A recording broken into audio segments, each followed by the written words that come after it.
राम मंदिर निर्माण के साथ साथ अब ये चर्चा भी जोरों पर है कि देश अब राम राज्य की दिशा में आगे बढ़ेगा। पीएम मोदी के पूरे भाषण में यही झलकता है। उनकी सरकार अब गवर्नेंस पर जोर देगी, लेकिन सवाल ये है कि अब राम मंदिर पर सियासत खत्म हो जाएगी, बीजेपी बाकी मुद्दों पर आगे बढ़ेगी या नहीं। अब कांग्रेस राम मंदिर की राजनीति को कैसे काउंटर करेगी, देखिए इस रिपोर्ट में। सियावर रामचंद्र की जय सिया राम। अयोध्या में इतिहास रचा गया। प्रधानमंत्री नरेंद्र मोदी ने भूमि पूजन कर राम मंदिर निर्माण की नींव रखी, लेकिन इस नींव के साथ ही उन्होंने देश के नव निर्माण का संदेश भी दिया। शुभ अवसर पर उन्होंने कहा, आपसी प्रेम भाईचारे के संदेश से राम मंदिर की शिलाओं को जोड़ना है। जब जब राम को माना है, विकास हुआ है। जब भी हम भटके हैं, विनाश हुआ है। सभी की भावनाओं को ध्यान में रखते हुए सबके साथ, सबके विश्वास से सबका विकास करना है। उन्होंने कहा, सबके राम, सब में राम, जय सिया राम। पीएम ने महात्मा गांधी के राम राज्य के सपने का भी जिक्र किया। राम का जीवन, उनका चरित्र ही गांधी जी के राम राज्य का रास्ता है। साथियों, स्वयं प्रभु श्री राम ने कहा है, देश काल अवसर अनुआहारी, बोले वचन विनित विचारी। अर्थात राम समय, स्थान और परिस्थितियों के हिसाब से बोलते हैं, सोचते हैं, करते भी हैं। राम हमें समय के साथ बढ़ना सिखाते हैं, समय के साथ चलना सिखाते हैं।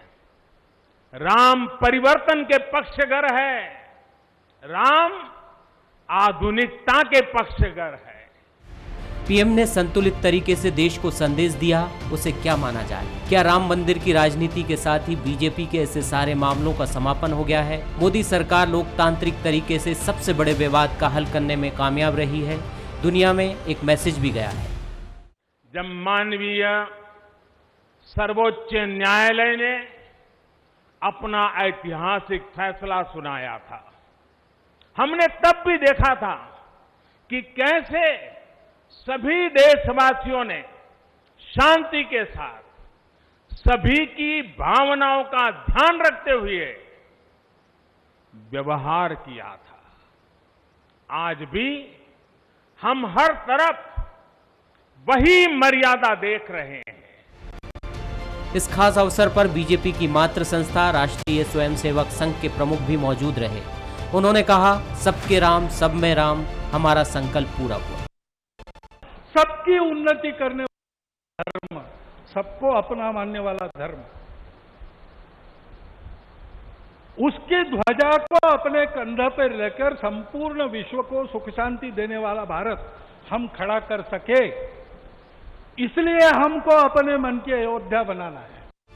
उधर राममय हुए देश में कांग्रेस भी राममय हो गई, बल्कि भगवामय भी हो गई। इससे सवाल ये भी उठने लगे कि कांग्रेस हिंदुत्व पर आगे और बढ़ेगी। राजीव गांधी जी ने 85 में ताला खोला था और ये एक भावना उस समय से उभरी थी। उन्होंने 89 में कहा था राम राज्य होगा, तो इसका कोई श्रेय लेने की कोशिश करे वो गलत होगा। मुझे तो खुशी होती कि आज जो निर्माण शुरू हुआ है, अपने प्रदेश का हर मुख्यमंत्री होता, अपने प्रदेश की विभिन्न भाषाओं का प्रतिनिधि होता, अपने देश के हर जातियों का प्रतिनिधि होता, अपने देश के हर धर्म का प्रतिनिधि होता, क्योंकि ये किसी एक का नहीं है। राम मंदिर के वादे के साथ बीजेपी अपने बड़े वादों को पूरा करने की तरफ बढ़ रही है। कश्मीर में धारा 370 हटाना हो या फिर 3 तलाक का कानून और नागरिकता संशोधन कानून लाना हो, उसके कोर इशू में यूनिफॉर्म सिविल कोड भी है। लेकिन सवाल यही है कि इन मुद्दों के साथ बीजेपी की राजनीति किस दिशा में जाएगी। Bureau report, Bansal news. Bundelkhand की अयोध्या कही जाने वाली ओरछा नगरी भी राम के रंग में रंगी है। अयोध्या में रामलला के मंदिर का भूमि पूजन हुआ तो ओरछा में राम राजा सरकार का मंदिर भी दीपों से जगमगा उठा। पूरी ओरछा में दिवाली जैसा माहौल नजर आया। राम राजा सरकार मंदिर के कोने कोने में दीपक जलाए गए, साथ ही आकर्षक रोशनी से भी मंदिर को सजाया गया।